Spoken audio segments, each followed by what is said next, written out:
how you move, and how you perceive the world around you. So an injury to the brain can have many lasting side effects. So my name's Leah and my presentation is the effects of hyperbaric oxygen treatment on different post-concussion symptoms. Now I interned at the Addison Sports Clinic under Dr. Jason Addison himself. Now he is a doctor of chiropractics, and so he's going to specialize in injury prevention in athletes. So what is a concussion? A concussion is also known as a mild traumatic brain injury, or MTBI for short. It's characterized by a change in consciousness suffering from a blow to the head, and the change in consciousness is not going to last longer than 30 minutes. A change in consciousness can be either being knocked unconscious, being delusional, or maybe dizzy after a blow to the head. And there are three distinct types of patients who will suffer from a concussion. The first is a veteran who had a close contact with a concussion. This is known as a blast injury. The second type of patient is going to be an athlete, maybe a football player who had a hand-to-hand contact and suffered a blow to the head.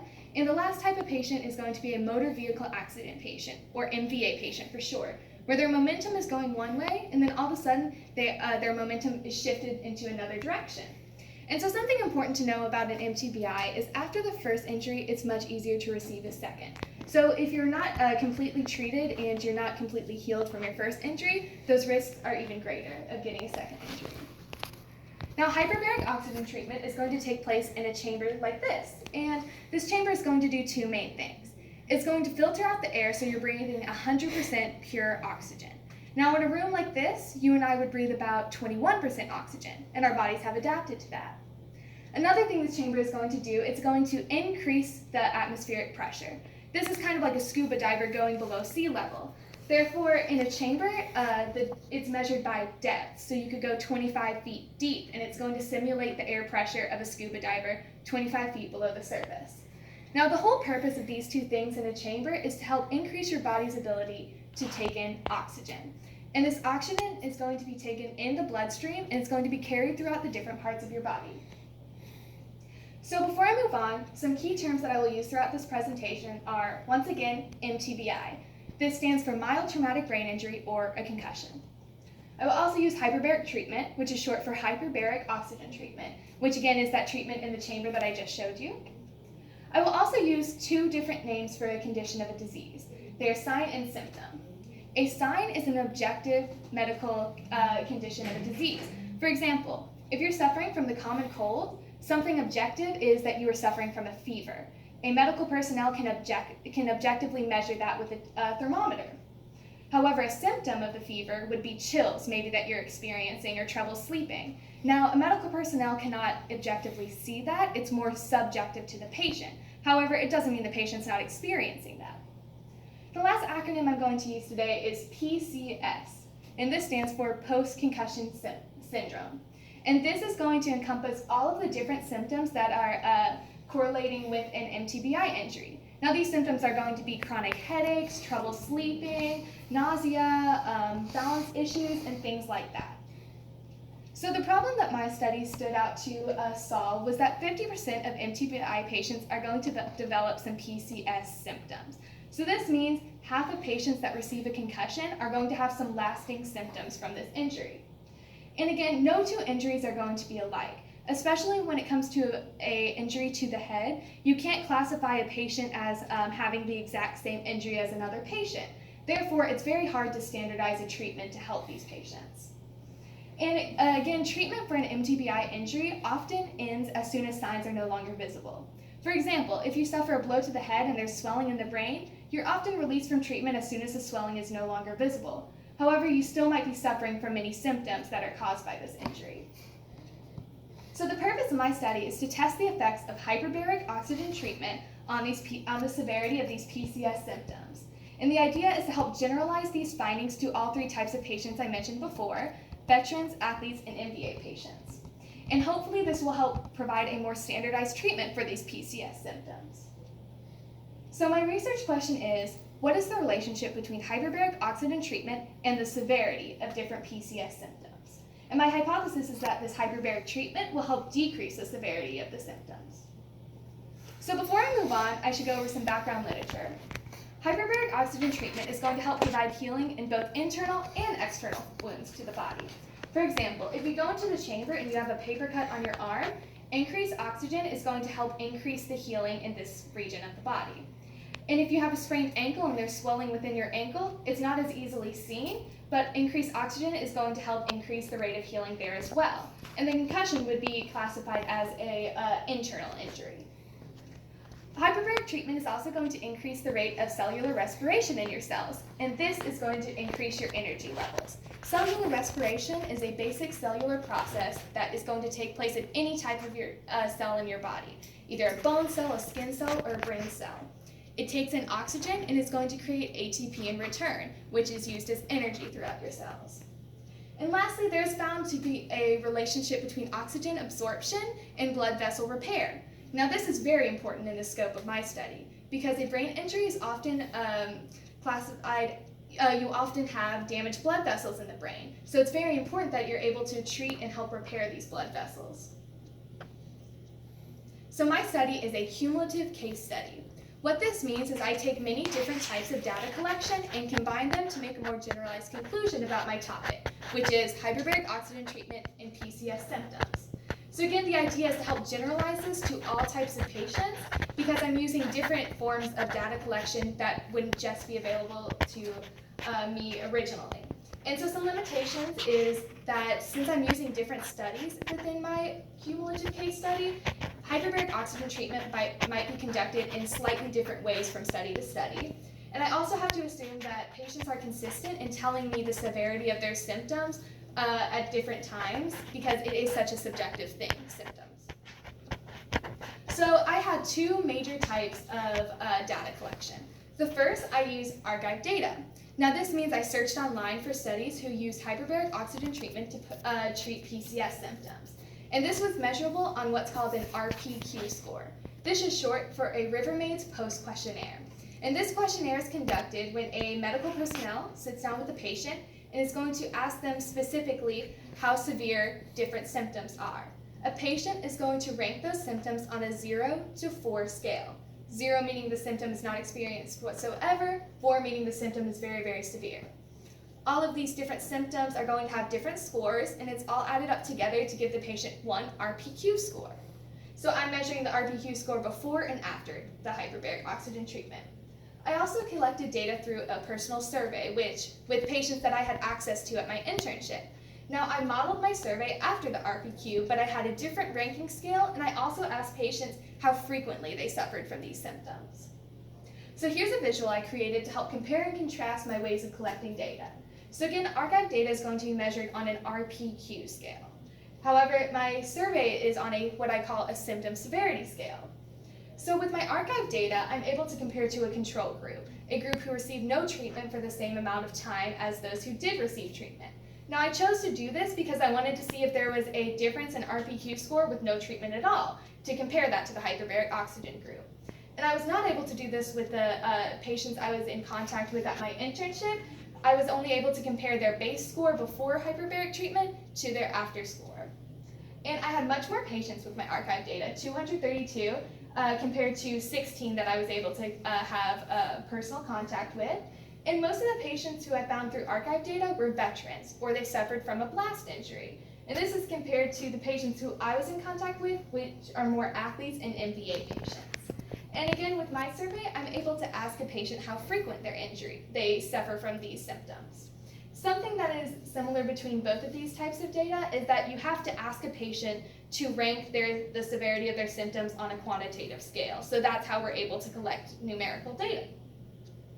So here's a visual of the RPQ versus my own personal survey. As you can see, below the pictures, I have the ranking scale that we use for different patients. And again, on my survey, I'm able to ask for frequency of symptom.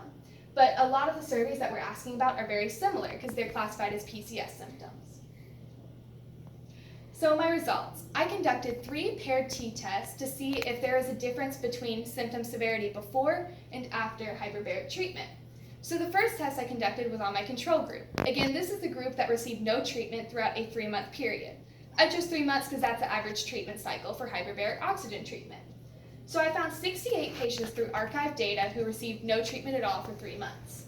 And again, I'm comparing their RPQ scores before and after this 3-month period. And so I conducted a paired t-test, and I found a p-value of 0.0085. Now this is lower than my alpha value. And what this means is that there is very, very little chance that my data is due to chance. And this means that my data is statistically significant, and I am able to accept the results. And my results are that after the 3-month time period, there was about a 1.4 average decrease in RPQ score with no treatment at all. And I'm able to directly compare this t-test to my second t-test, which I conducted with my experimental group. This is the group that did receive hyperbaric oxygen treatment throughout a 3-month time period. So I had 164 patients in this t-test, and again I'm comparing their scores before and after the 3-month treatment cycle. And so my p-value this time was much, much lower than my alpha value, again letting me accept my results and saying that they are statistically significant. This time my results are that there was a 3.5 average decrease in RPQ score. If you remember, with the control group, there was a 1.4 average decrease in RPQ score, so this is almost double that number. So here's a visual being able to graph that. So blue is going to be before treatment, or before the 3-month time period, and red is going to be after. So as you can see, the hyperbaric treated group is going to have a greater decrease in symptom severity. So the last t-test I conducted was with the patients I was able to survey myself. So again, I had 16 of these patients, and I'm able to compare their survey scores before and after their hyperbaric treatment, or the severity of their symptom before and after they were treated. So again, my p-value is going to be lower than my alpha value, allowing me to say that my data is not due to chance, and that it is statistically significant. So I'm able to accept the results, which were that there was a 1.5 average decrease in the symptom severity score. Now again, remember that this survey is on a different ranking scale than the RPQ.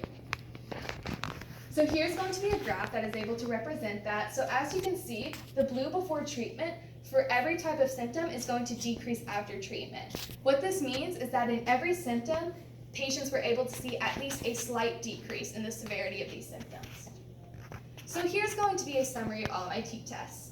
The first, again, was on a control group who received no treatment, and this is going to see how RPQ scores are going to change without any treatment at all to compare to my other t-tests. And I saw that there was about a 1.4 average decrease in the RPQ. So there's a slight difference between before and after a 3-month period. I compared this to my second t-test, which is a group who did receive hyperbaric oxygen treatment for their injuries, and I saw a greater decrease on the RPQ scale. My last t-test was on the patients I was able to survey myself, and I saw again a 1.5 average decrease in symptom severity. So this allows me to interpret that both forms of my data are going to agree that hyperbaric oxygen treatment is going to help decrease the severity of PCS symptoms. However, a lot of my data is what I like to call anecdotal, so it's going to differ from patient to patient.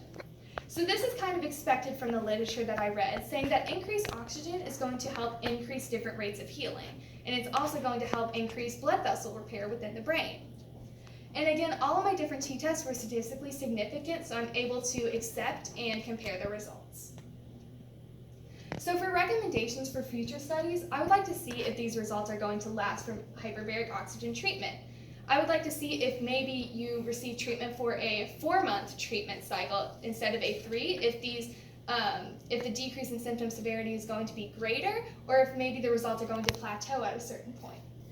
I would also recommend using a more diverse patient sample. And by this I mean, with my archive data, I was able to test veterans, and with my survey data, I was able to test athletes and motor vehicle accident patients. However, if there is one study that is going to encompass all 3 types of patients, it will be more representative of the population as a whole. I would also recommend, like I did in my own survey, to ask patients what the frequency of their symptom is along with the severity. The RPQ only measures severity, and I think it would be beneficial to measure the frequency of these symptoms. That way you know what symptoms are most important to treat. I would like to acknowledge Dr. Jason Addison, my mentor, for all of his help in putting up with me through this process. I want to thank Ms. Robin. She is Dr. Jason's assistant who helped oversee me day to day at the sports clinic. I want to thank Ms. Jenna. She's the hyperbaric oxygen tech at my internship firm, so it's her job to control these chambers. She even let me clean one once, which is super, super cool. I want to thank Dr. Hunt for her help during the internship process and keeping me on track, and Ms. Sexton for helping me throughout the whole research process. and Dr. Engel for helping to coordinate Magnet in the first place, giving me this opportunity. And again, I want to thank my friends and family for supporting me through this process. These are going to be my references. Are there any questions?